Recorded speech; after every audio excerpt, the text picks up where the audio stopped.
dans l'histoire qu'on a racontée dans un premier plan, ben, on avait le besoin de up and running, d'être autonome après 2 semaines. Ouais. On t'a tout dit ça, puis là, ben, go! Puis là, en Vole de plus, tes propres ailes. c'est ça. Puis déjà, genre, juste, que veux-tu dire par autonome, up and running? Quelle est ton attente exactement? Parce que c'est vaste. Fait que là, si on regarde, mettons qu'on étire là, la lunette, là, puis qu'on regarde sur le 3 mois, justement. Excuse, j'ai eu une absence. Fait que sur le 3 mois, on va vouloir avoir des jalons. Oui, on va vouloir avoir des jalons. Merci, Mélissa, de me guider back on track. J'avais disclaimé que c'était une belle authenticité neurodivergente aujourd'hui. Bienvenue au podcast Nuance-moi ça. Le podcast qui démystifie la neuroinclusion au travail, une nuance à la fois. Avec vos animatrices et nuanceuses Mélissa Saint-Louis et Fran Deloum. Bonne écoute! Bon retour dans ce 3e épisode de Nuance-moi ça. C'est pour ça que je souhaite un bon retour, parce qu'on se retrouve. Et on va enfin aborder un grand sujet, le sujet de l'accueil et intégration. Parce que Nuance-moi ça, c'est un podcast de neuroinclusion en organisation. On vous a parlé de pourquoi ça concerne tout le monde. On vous a parlé de recrutement. Mais le prochain sujet chaud, l'arrivée en organisation, l'accueil, l'intégration, orientation, probation, appelez ça comme vous voulez, c'est un moment charnière. Mais oui, surtout si on a mis les efforts pour rendre un parcours de recrutement qui soit le plus accessible, inclusif possible, mais là, il faut s'assurer qu'on soit capable de bien accueillir ces personnes-là. Puis on parle de bien accueillir les personnes, mais tout ce qu'on va discuter aujourd'hui, c'est vraiment pour le bien commun des personnes et de l'organisation de tout ensemble. C'est une pierre plein de coups. Ben oui, puis tu viens de le dire, le temps qu'avoir mis autant d'efforts dans un beau recrutement neuro-inclusif, là, ce serait dommage que le bas qui blesse, ce soit le après. Exact. Fait que là, on s'était dit, pour commencer ça, aussi bien y aller avec un cauchemar. Cauchemar. D'accueil d'intégration. On part. Toute ressemblance avec un milieu de travail connu de près ou de loin est tout à fait accidentelle et... je pense que c'est un disclaimer qui... Accidentel ou accidentel? Non, accidentel ou non voulu, je trouve que ça serait amené à la même affaire, tu sais. Disclaimer, c'est un épisode où vous aurez accès à une belle authenticité neurodivergente. Donc, accrochez vos ceintures. Il y aura toujours autant de compétences et de professionnalisme, mais peut-être avec un peu de divagation. Donc, parlons cauchemar d'accueil et intégration. Avez-vous déjà connu ça, ce milieu de travail là, que vous aviez vraiment hâte d'arriver, mais vous êtes extrêmement stressé parce que premier emploi, parce que nouvel emploi important, juste parce que vous en avez vraiment besoin. Donc là, il y a déjà ce premier stress-là. Puis, en plus de ça, à part d'arriver lundi à 8 h, vous ne savez pas grand-chose. Vous savez vaguement que vous devez arriver dans un hall d'entrée. Il y a une personne qui sera à la réception. Peut-être. Peut-être. Puis, votre première journée commence là. Comment s'habiller, quoi manger, s'amener un lunch, pas de lunch, une bouteille d'eau, qu'est-ce qu'on peut s'amener ou pas, on n'en a aucune idée. On sait juste, lundi, 8 h, hall de réception. Puis là, quand on arrive là, ben... La personne à la réception, exercice d'articulation, est vraiment débordée, bien occupée, puis c'est difficile de savoir si on est au bon endroit parce que le bâtiment il est grand, parce qu'il y a plein de bureaux. On n'ose pas trop déranger. Finalement, on finit par prendre notre courage à deux mains, puis on finit par demander. On est au bon endroit, puis là, on doit attendre que quelqu'un vienne nous chercher. Quelqu'un vient nous chercher, et là, se met à nous transmettre toute l'information de toute l'organisation, verbalement. Parce qu'en plus, coup de théâtre, l'ordinateur n'était pas prêt. Ceci est un réel cauchemar. Et j'ai beaucoup trop de flashbacks de mes périodes d'accueil et d'intégration dans différentes organisations.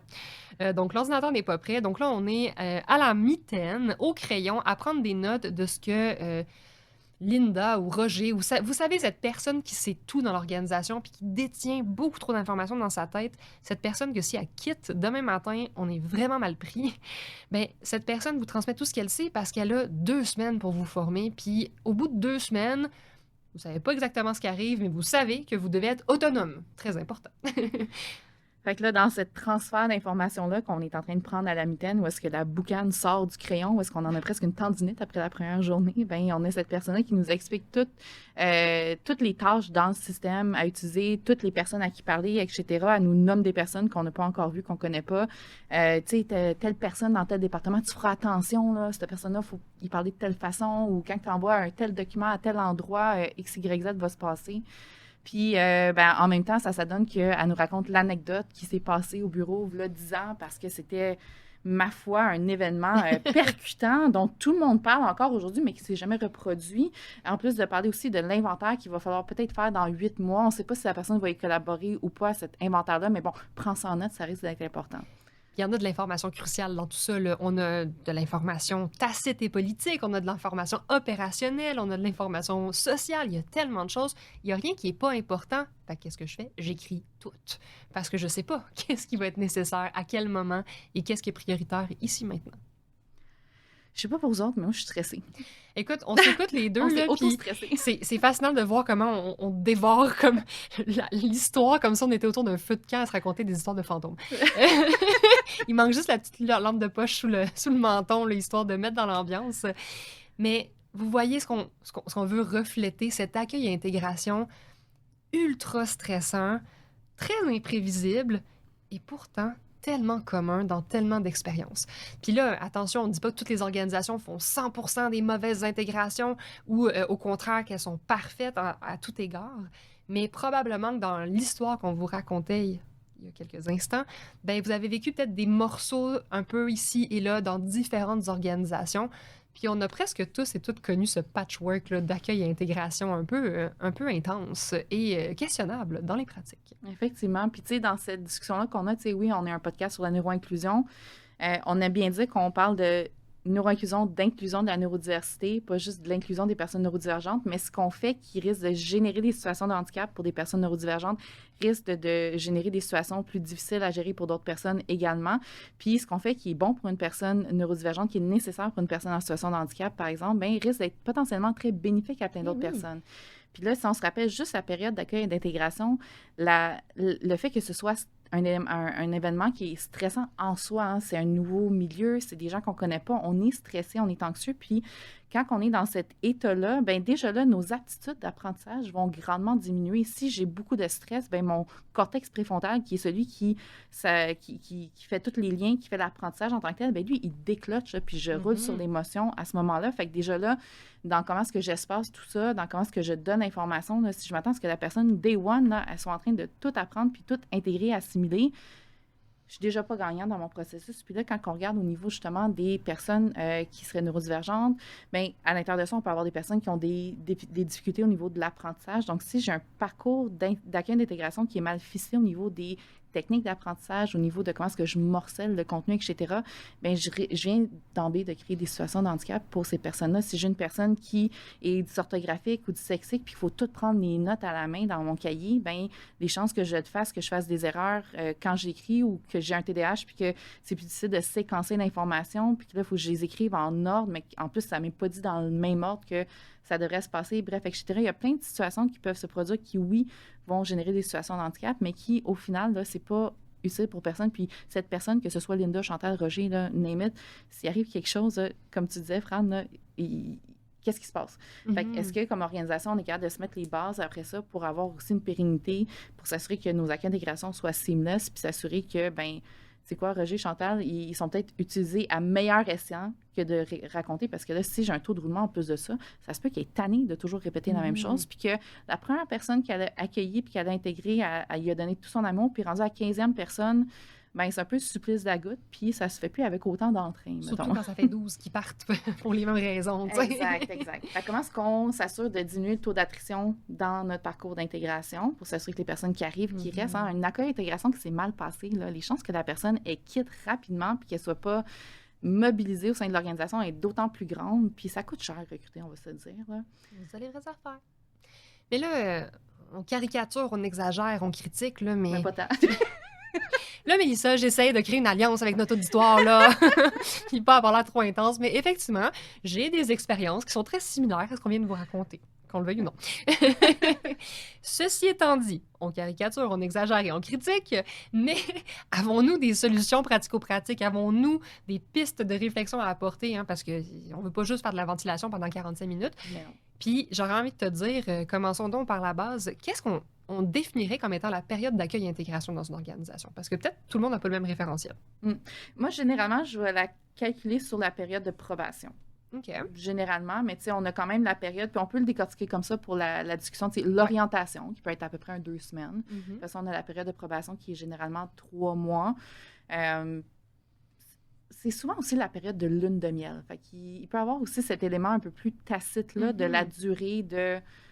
Je vais voir combien de temps ça va se passer de même avant de voir ça va être quoi l'état réel de la situation pour le quotidien de ma vie pour les années à venir. Fait que quand est-ce que la lune de miel prend fin?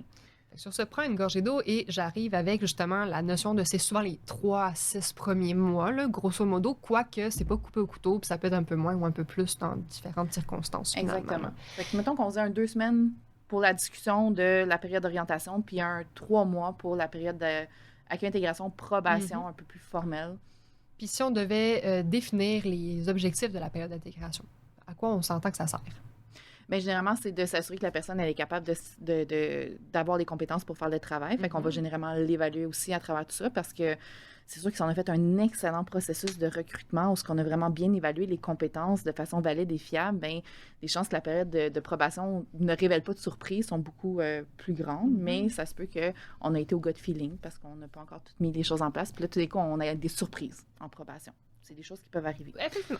Fait aussi bien aussi avoir ces morceaux-là qui sont bien planifiés à l'avance.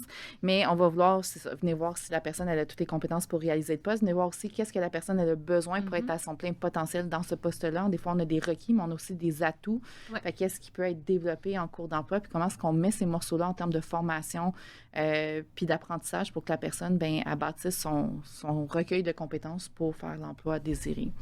Super. Fait que maintenant que la table est mise, partons sur nos recommandations étape par étape. Fait que là, on a l'arrivée. Tu sais, mettons qu'on y va, là, jour 0. Mais il est important, parce que les journées qui précèdent la première journée en emploi, ben, elle peut être excitante dans l'anticipation, mais elle peut être aussi très stressante. On peut se poser bien des questions. Puis là, ça peut être parce qu'on est une personne neurodivergente ou, comme tu l'as dit, pour 1000 et une autres bonnes raisons. C'est peut-être ma première job où je change d'industrie puis je connais pas ce milieu-là, peu importe. Là. Où j'ai tellement envie d'avoir cet emploi-là que je veux absolument que ça se passe tellement bien parce que sinon, je serais dévastée parce que c'est l'emploi de mes rêves. Puis là, ça augmente le niveau de stress par rapport à tout ça aussi. Là. Fait qu'avant l'arrivée, là, nous, dans le scénario cauchemardesque que nous vous racontions, la personne, elle avait très peu d'informations. Elle savait lundi 8h, puis c'est à peu près ça. Mais OK, c'est bien beau de dire que ça, c'est moyennement inclusif et accessible, mais que peut-on faire, Mélissa? Bien, d'emblée, envoyer de l'information en amont va aider à conforter la personne. Est-ce que, par exemple, chez nous, ben notre équipe, on est quand même sur LinkedIn. Est-ce qu'on est capable de dire, ben voici ton équipe de travail, tu vas aller zioter sur LinkedIn. Ça permet de mettre des visages sur des noms, de se réconforter aussi, de dire, bon, ben, ils ont l'air sympathiques, ils sourient sur leurs photos. Ça peut être assez de façon inconsciente pour se sentir un petit peu mieux aussi.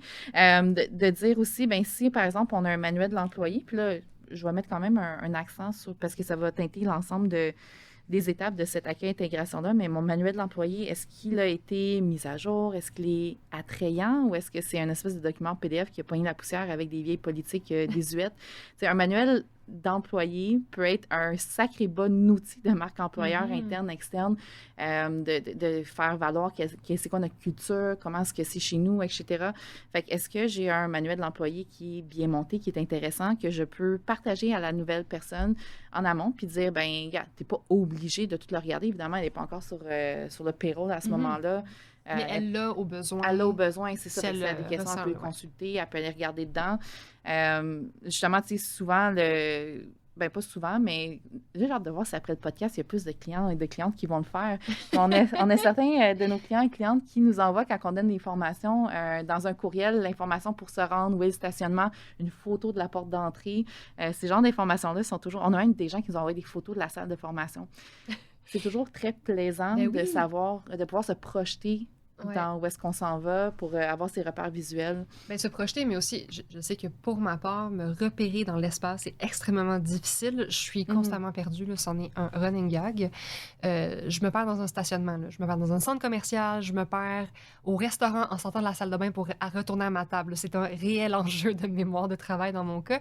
Donc, d'avoir la photo de la porte de quoi elle a l'air, ou si c'est pas une photo, une description ou certains repères visuels qui me sont partagés, fait tellement une énorme différence, surtout dans les circonstances où la personne qui devait venir me rejoindre a peut-être quelques minutes de retard parce que quelqu'un l'a accroché dans le corridor. Ça arrive, fair enough, mais au moins de savoir que je suis à la bonne place m'allège de la panique interne qui m'habiterait normalement de c'est sûr que c'est moi qui ai perdu puis qui est pas au bon endroit, tu sais. Exact. Fait que pour nous, comme formatrice, c'est toujours vraiment apaisant de l'avoir en amont, mais pour une personne qui commence un emploi, ça peut aider à diminuer ce stress-là également, puis surtout si on a des difficultés au niveau du repérage visuel. Fait que ça fait partie un peu de certains points clés qui sont intéressants d'avoir en amont pour que la personne se sente accueillie, attendue. Dans ce cas-ci aussi, tu sais, si on pense à qu'est-ce qu'on doit préparer à l'avance, là, je disais à la blague, le coup de théâtre que l'ordinateur n'était pas prêt. Je l'ai vu quand même souvent, ça, cette histoire-là. Puis ça peut être moyennement déstabilisant de ne pas être capable d'avoir ces outils en place. Fait que de toujours avoir l'ordinateur prêt, d'avoir les logiciels déjà installés, pas avoir cette charge-là à « Oh mon Dieu, il aurait fallu que j'installe ci, que j'installe ça », d'essayer d'avoir, même moi, ce que je faisais là, dans mon ancienne vie, là, c'était même les onglets du navigateur étaient déjà tous setés. Fait que quand la personne ouvrait l'ordinateur pour la première fois, bien, tous ces onglets, il y avait le portail qui s'affichait dans le premier onglet, il y avait le courriel qui s'affichait dans le deuxième, son calendrier dans le troisième. Fait qu'elle était déjà toute setupée pour être capable d'être confortable jour 1. OK. Puis jusqu'à maintenant, il peut y avoir différents degrés d'applicabilité selon votre milieu, mais moi, ce que j'entends, c'est quand même des choses qui ne sont pas nécessairement renversantes de compliquées. Et je me dis, les courriels, ben, c'est le genre de travail qu'on peut peut-être ralentir pour mieux accélérer. Donc, il faut prendre le temps de construire les gabarits de courriels de bienvenue ou de pré-jour 1, là. Mais ça peut vite devenir quelque chose d'assez fluide et bien huilé là, comme mécanisme technologique, finalement. Ben oui, exactement. Puis on le réutilise après ça. Fait que ça, c'était jour 0 avant de commencer. Puis on a le jour 1 quand on arrive, la période d'orientation qui débute à ce moment-là. Fait que justement, le fait d'arriver, d'avoir une personne qui nous attend, savoir qui va nous attendre, être capable de reconnaître physiquement cette personne-là parce qu'on a peut-être eu une photo ou accès à savoir c'était qui sur LinkedIn, ça aide. Oui, moi, je lève pas mon bémol. Oui, mais c'est sûr que toi, faire la traduction photo 2D, personne 3D, c'est pas toujours...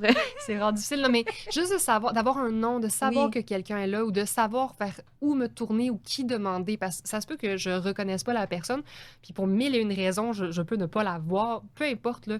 Puis j'ai peut-être pas été sur les réseaux sociaux avant ou c'est peut-être pas applicable, cette personne-là, on a peut-être pas, comme pour plein de bonnes raisons. En fait, je le dis pas pour contredire Mélissa, bien au contraire, c'est plus pour amener on vous amène des exemples, mais il y a toutes sortes de nuances. Ultimement, ce qu'on amène, c'est l'idée de la prévisibilité. Je sais quoi faire si je suis dans le doute, puis j'ai des options qui existent devant moi. Exactement. Tout simplement comme ça. Fait que là, quand on arrive, on sait à qui on va s'adresser, on sait à qui on va parler. Puis là, ben, il y a la notion de première journée, qu'est-ce qu'on fait? De s'assurer qu'on est chorégraphié, je dirais même à ce point-là. Tu sais, dans ma journée, qu'est-ce qu'on va faire? Qui est-ce qu'on va voir? Comment est-ce qu'on va s'organiser pour que les personnes qui sont impliquées dans cette première journée-là aient le temps, soient disposées pour rencontrer, puis que ça ne soit pas un fardeau non plus là, de plus, d'avoir une personne dédiée, là, d'avoir... J'aime bien dire une personne un peu mentor pour laquelle l'intégration, cette personne qu'on sait qui va être là pour nous, cette Chantal ou ce Roger de notre histoire, mais on va arriver avec certaines nuances aussi dans ça, dans le sens où la personne a quand même sa job à faire, à moins que ça soit une agente d'accueil d'intégration, là, parce qu'on est une grande organisation. C'est ça, c'est le fun quand la personne peut être libérée, mais c'est pas toujours possible, puis on le sait, là, fait qu'il faut être réaliste aussi. Là. Exact. Fait que là, cet horaire de la journée-là, qu'est-ce qu'on rencontre, comment est-ce qu'on organise ça, comment est-ce qu'on communique à la personne, comment est-ce qu'on a... paramétrer cette journée-là, c'est quelque chose aussi qu'on pourrait mettre dans le courriel le jour 0, le pré-intégration de ces premières journées. Voici ce que tu vas faire, voici quelle personne tu vas rencontrer, dans tel ordre, on va dîner à telle heure, amène ton lunch, ou bien on paye le lunch. Mettre ça très clair et précis. Puis quand on arrive la première journée, bien, on fait juste la naviguer. C'est déjà des artefacts aussi là, de quel genre d'organisation, dans quel genre de milieu tu vas mettre les pieds finalement. Là. Pour l'avoir vécu, là, des fois, tu te fais amener d'un bureau à l'autre pour rencontrer des personnes qui vont être pertinente à connaître pour ton rôle professionnel. Puis là, t'arrives, t'as l'impression que tu te déranges, puis là, il y a quelqu'un qui cogne, qui veut te présenter, puis là, l'autre personne n'a pas le temps, puis là, tu te sens tellement comme petit dans tes shorts dans ce temps-là. Mais puis ça peut arriver, là, on ne dit pas que parce que ça arrive d'emblée, c'est un faux pas, mais de constater que tout ça laisse une empreinte sur l'impression que la personne se fait de l'organisation dans laquelle elle arrive. Là. Oui. Puis une chose qu'on avait faite dans une ancienne vie que j'avais eu beaucoup de plaisir à monter, c'était sur Sur l'intranet, en fait, il y avait un document avec les photos de tout le monde dans l'équipe, puis c'était pas une immense organisation, là, fait que là, c'est sûr que ça dépend de votre contexte, mais on avait chacun et chacune fait une petite vidéo de présentation pour des nouvelles employés. Fait que quand tu arrivais, tu pouvais cliquer puis avoir la vidéo qui s'ouvrait, Ouais. puis on se présentait. Fait que comme ça, c'était peut-être moins stressant aussi de le voir en différé. Puis après ça, quand tu croisais la personne dans le bureau, ben tu savais déjà c'était quoi son rôle. Puis Ouais, ça humanise aussi les gens, puis c'est au-delà d'un titre d'emploi sur un papier. Là. exact, il y a tellement d'options, là. Ça, c'en est une parmi tant d'autres. Puis là, je rouvre la porte sur l'intranet, là. Oui. Mais si on revient à notre histoire d'horreur, justement, de prendre des notes de façon furieuse, là, ben, de comment, justement, est-ce qu'on s'assure d'avoir de la documentation, d'avoir des outils de travail. Ben oui, parce que tu sais, dans l'exemple que tu nommais, qu'on co-racontait, parce que c'est ça qui s'est passé, en belle improvisation, en plus, je me dois de le souligner, là, notre chimie est incroyable, même dans le storytelling. En tout cas, j'ai l'impression, j'espère. Mais tu nommais, tu sais, ce côté des anecdotes, de l'information, des tâches, mais aussi d'une tâche éventuelle à faire dans 8 mois, tu sais. Alors que there's such a thing, hein, il y a quelque chose du genre juste assez, juste à temps. Juste assez, juste à temps. Mélissa, parle-nous de juste assez, juste à temps. Bon, ben justement, qu'est-ce que j'ai besoin de savoir aujourd'hui pour être capable d'être assez rapidement up and running, là, apte à faire mon travail là, de façon autonome le plus possible. Fait que cette personne mentor-là que j'ai, si son rôle, c'est vraiment de m'apprendre à pêcher plutôt que de me donner le poisson, mais le rôle de cette personne-là, ça serait idéalement de me montrer comment trouver l'information sur la base de connaissances, etc. Puis que, ben comme organisation, on s'est donné le droit de monter ça parce que ça reste un investissement important pour une organisation en termes de temps que de monter ça, mais on peut le faire de façon agile. On peut se doter des moyens de commencer à bâtir cette base de connaissances-là. Puis ça, si on parle à des personnes qui ont des business là, ici, là, dans vos oreilles, c'est quelque chose qui rajoute une énorme valeur à votre organisation si vous voulez la revendre. Si vous n'avez rien documenté, votre entreprise vaut nettement moins que si vous le faites. Donc, c'est une pierre plusieurs coups là, ici également. Donc, de dire que si justement, là, les tâches que j'ai besoin de faire, je l'ai, c'est disponible. Il y a plein d'outils technologiques aujourd'hui. Puis, on va avoir un autre épisode aussi sur la technologie. Là, ça va peut-être être intéressant de revenir là-dessus. Mais il y a plein d'outils où ce qu'on peut enregistrer sur l'écran, on clique, ça enregistre les procédures. Fait que ça nous fait une vidéo, ça nous fait une procédure écrite en même temps, juste en ayant fait l'action dans le système. Fait qu'il y a plein de logiciels qui font ça, puis ça peut nous permettre de le faire efficacement, rapidement. Ouais. S'il y a des mises à jour, c'est pas douloureux à faire. Fait que ça, tout ça peut se retrouver sur l'intranet quand on en a un. Exactement. Ou être sur un drive là, qu'on donne accès dans l'organisation ou comme... C'est ça, puis qu'on a monté avec une hiérarchie là, qui fait du sens. Puis la personne, mais ça enlève le fardeau d'avoir tout écrit dans la bonne séquence, le bon ordre. Surtout si c'est quelque chose de nouveau que je sais pas ce que je sais pas, puis que la personne, elle me le dit, puis qu'elle a mélangé 2 étapes, je le saurais pas. Non, exact. Puis je vais peut-être l'avoir pris pour du cash, ou sinon, je peux avoir fait des erreurs pendant que je l'écrivais aussi, puis... Ben, c'est ça, puis même sans faire d'erreur, tu sais, quand tu prends des notes, tu essaies d'écrire le plus vite que tu peux, mais en tout cas, moi, je sais que dans mon profil, là, ce qui se passe, c'est que mes mains et mon cerveau se parlent pas tout le temps, puis si j'écris à la main, ben, je vais smoucher deux mots en un, fait que je me ramasse avec des mots qui ont comme aucun bon sens, ou bien je suis partie sur une side quest cognitive avant la fin de ma phrase. Fait que je termine pas la fin de ma phrase dans mes notes, fait que là, il y a comme du suspense dans mes notes. Que dois-je faire? Où se trouve la solution? Qui sait? Mais tout ça pour dire que ça, c'est mon cas, mais pour plein de raisons, prendre en note, c'est pas toujours simple. Donc, même si j'ai tout écrit parfaitement, ça peut peut-être ne pas faire de sens non plus, parce que je vais peut-être réécrire par cœur, en guillemets, tu sais, les mots que j'entends verbatim, mais ultimement, ça résonne peut-être pas, ça allume rien dans ma tête, il n'y a pas de référent. Donc, c'est peut-être en le faisant ou en allant chercher l'information au bon endroit aussi que je vais plus être capable d'encoder l'apprentissage qui va avec l'information qu'on me donne. Là. C'est ça. Puis si je prends le temps de faire cette documentation-là, ben, j'ai pris le temps de décortiquer mes étapes, qu'est-ce que j'allais faire. Puis là, quand j'enregistre, je sais que je fais étape 1, 2, 3, mais si j'explique à quelqu'un de façon verbale, comme ça fly, mais ça se peut que je dise « Ah, ben là, tu cliques là, ah, mais c'est vrai que des fois, ça se peut que... » Puis là, je retourne en arrière, puis là, j'ai pas nécessairement une procédure avec une séquence claire pour l'activité que j'ai à réaliser. Puis tout ça, ça rajoute une charge mentale pour la personne, neurodivergente ou pas, mais si j'ai une difficulté d'apprentissage ou si j'ai un défi dans le séquencement ou la création de processus, ben j'ai d'autant plus un enjeu à ce moment-là. Ben oui, puis si j'ai mal dormi la veille, puis que j'ai vraiment, parce que j'étais stressée ou excitée, juste ça, là, ça peut être un impact majeur. Là. C'est pour ça qu'on tape sur ce clou là, de une pierre plusieurs coups. Parce que là, on parle beaucoup des profils neurodivergents, vu que ben, c'est notre job et notre rôle. Mais ultimement, tout le monde va bénéficier de ça. Là, c'est en aucun cas optimal que de diffuser de l'information à débit rapide pour prise de notes. Là. Tu sais, ça marche pas pour grand monde. Là. Non. Puis ensuite de ça, tu sais, dans ces outils-là qu'on met, ça réduit la charge justement sur la personne qui fait l'accueil d'intégration puis la formation. Ben Tu sais, je suis là en soutien, je suis là pour aider à trouver l'information Ouais. au bon moment, mais je suis pas là pour tout te dire. Puis tu sais, tout expliquer à quelqu'un, ça demande beaucoup de jus de cerveau, là, ça aussi, on se le cachera pas. Fait que cette Oui, puis personne-là, tu sais que- plus ce que tu sais. Tu es rendu Oui. tellement automatisé, tu sais plus ce qu'il faut que tu dises à la personne qui, elle, n'a jamais fait cette tâche-là ou cette procédure-là. Il n'y a rien de mieux que la vidéo du père qui explique à ses enfants comment faire des toasts. Ah oui, un sandwich au beurre de pinot et oui. confiture, c'est incroyable. On mettra le lien en bas de l'épisode. Exact. C'est phénoménal comme échange vidéo.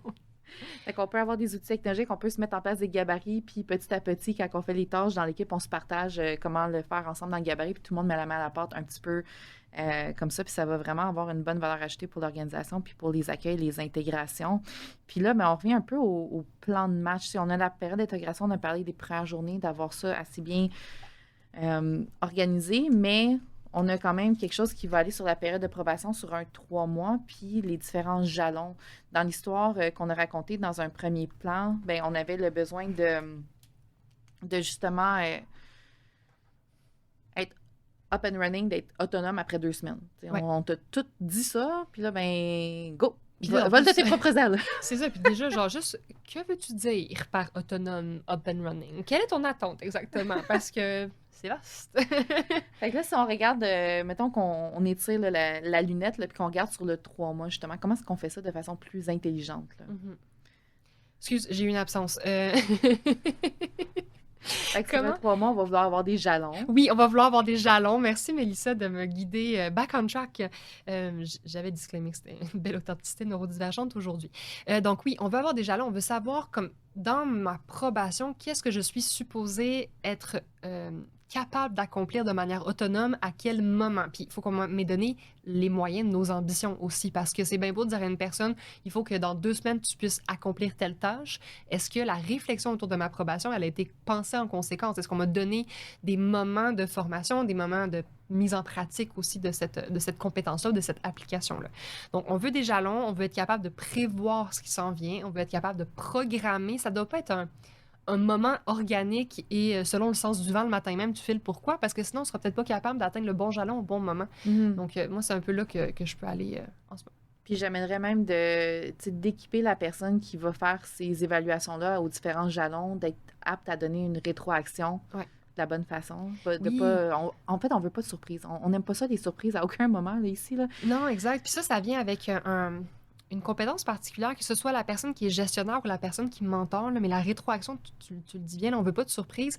Ça peut être difficile de donner une rétroaction à la personne dans les moments ou pour les compétences plus fragiles ou pour les choses plus, on va dire, négatives, entre guillemets, ou qui vont moins bien ou qui sont moins acquises, mais c'est tellement essentiel parce que, ça va permettre de documenter, justifier le fait de mettre en place peut-être un temps de plus, par exemple, pour pratiquer la tâche en question.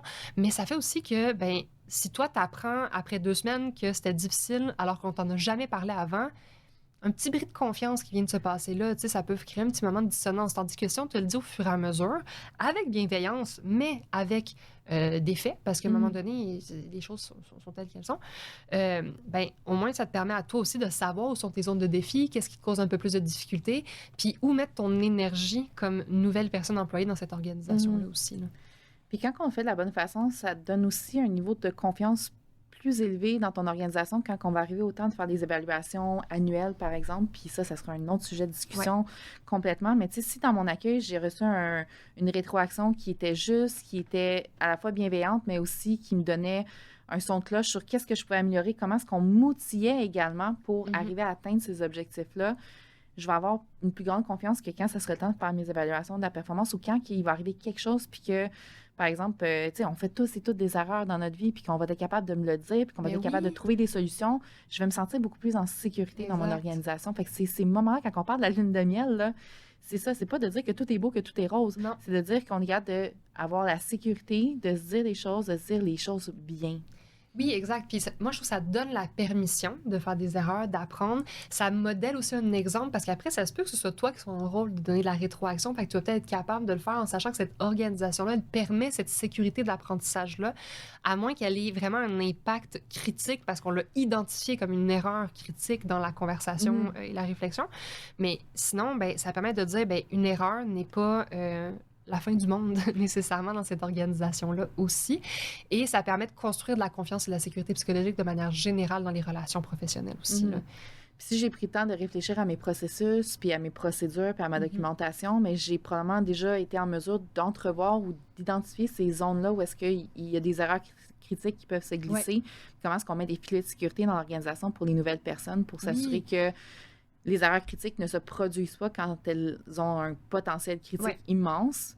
Fait que d'emblée, là, on est en train, encore une fois, de faire une pierre plusieurs coups en pensant à ces choses-là en avance. Absolument. Puis, juste pour vous donner une idée, quand on dit que tout à l'heure, on caricaturait, mais pas tant, là, moi, je l'ai vécu, j'en ai parlé avec Mélissa, ce milieu de travail où les nouvelles personnes, pendant leur probation, à la fin d'un quart de travail, doivent donner une feuille de rétroaction à une équipe qui est changeante, qui n'est pas toujours la même, qui n'a pas nécessairement les compétences pour donner de la rétroaction ou la disponibilité cognitive, émotionnelle. Pour plein de bonnes raisons, on n'est peut-être pas la meilleure ressource pour la rétroaction.